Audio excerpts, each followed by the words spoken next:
لما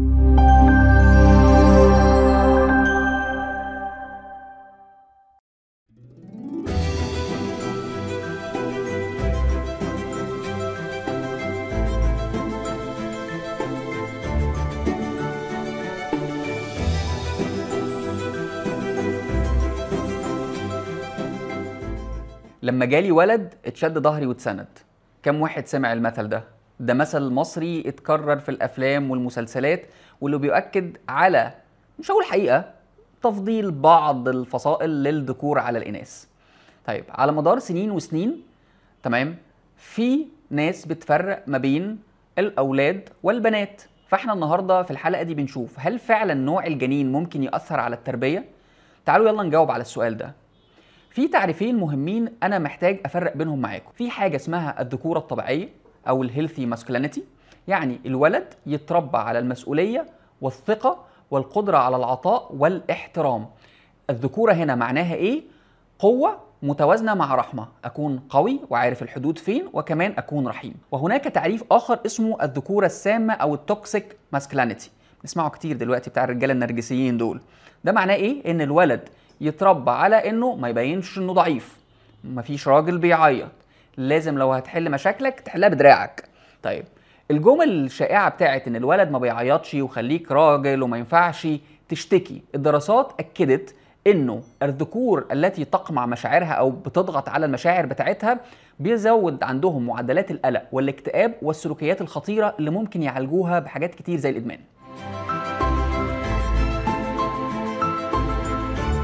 فأول دور للأب في حياة الابن هو أن يكون قدوة.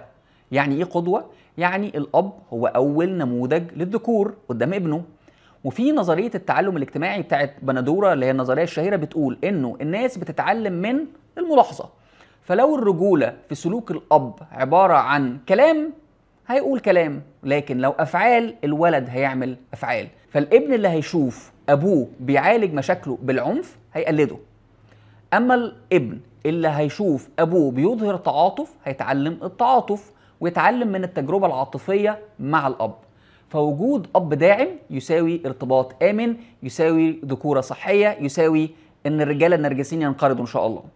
أما وجود أب قاسي أو غائب هيساوي ارتباط قلق أو تجنبي أو حتى غير منظم. يعني إيه؟ يعني إنه هذا الشخص إما هيبقى لازق في الناس قوي، أو قاعد في الكهف بتاعه ومش عاوز يكلم حد، او بيدي ميكسد سيجنالز.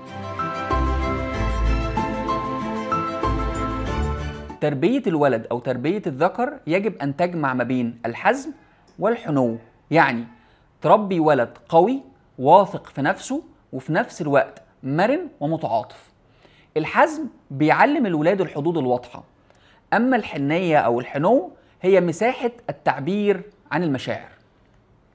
وبالتالي افضل طريقه لتربيه الولاد والبنات كمان على فكره، بس خلينا احنا بما اننا بنتكلم على الولاد دلوقتي، التربيه المتوازنه اللي بتجمع ما بين الحنو والحزم، واللي بيكون الاب فيها قدوه.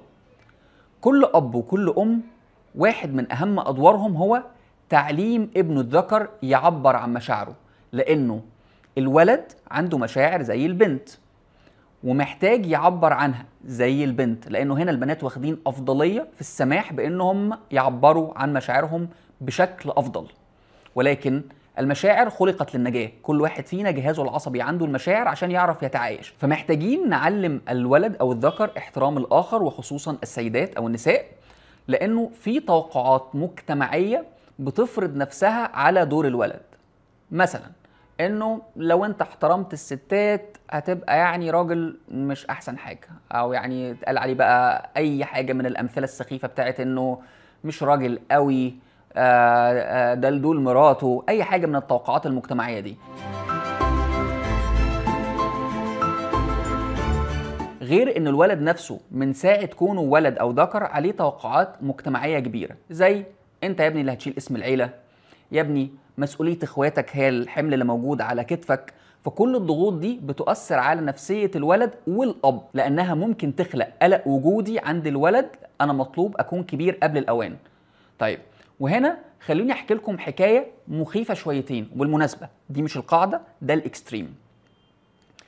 جالي في العيادة ولد عنده يمكن دلوقتي 14 سنة، عنده أختين، هو الولد الكبير، والأخت التانية جت بعديه تقريبا ب6 سنين، يعني كان هو الولد الوحيد لمدة 6 سنين. طيب الولد ده ما كانش عنده أي مشاكل تخص الهوية الجنسية، إلى أن أبوه خلف بنت، وبدأ الانتباه والتركيز يروح للبنت، وبدأ الأب يطلب منه طلبات كتير تخص إنه أختك في رقبتك، أنت اللي لازم تشيل مسؤوليتها، يعني إيه فلان يشيلها، يعني إيه فلان يقعدها. وإذ فجأة يبدأ الولد ده عند مرحلة البلوغ يكون هوية جنسية مختلفة، عاوز يلبس زي البنات، عاوز يتكلم زي البنات، عاوز يحلق شعر إيده زي البنات.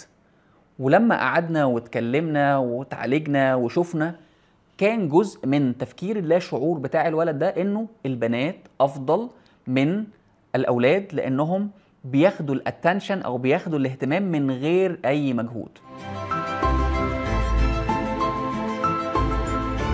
الثقافة كمان بتلقي بحمل على الذكور، يعني لو انت ولد لازم تبقى قوي، لو انت ولد لازم يبقى عندك نفوذ، لو انت ولد انت المسؤول عن شرف العيلة، لو انت ولد لازم تصرف.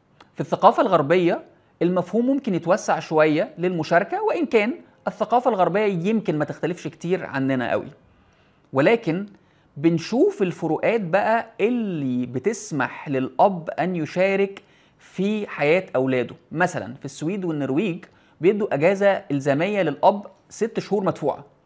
احنا عندنا هنا في الشرق الاوسط ما بنهتمش قوي بقصه انه الاب يقعد مع الام في الاول عشان يساعدها في البارنتنج او يساعدها في الارشاد الاسري في اول الحياه، ونلاقي ان متوسط الاجازات المدفوعه للابهات من 3 ل 7 ايام، يمكن في استثناء للمغرب بيدي 15 يوم.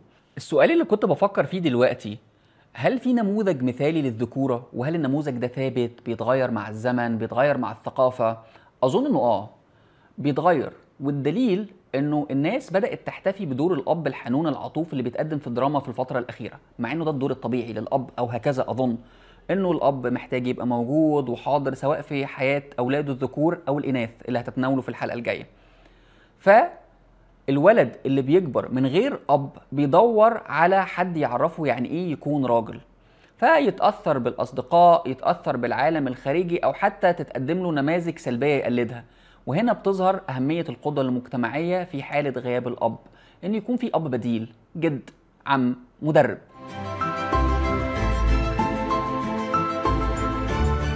وبالتالي تربية ولد مش معناها تكوين ذكر تقليدي، بل إنسان متوازن، لأنه الراجل اللي حضرتك النهاردة موجود في حياتك هو اللي هيبقى زوج المستقبل وأب المستقبل، وبالتالي الأب اللي هو حضرتك هو اللي بيرسم حدود الذكورة الصحية.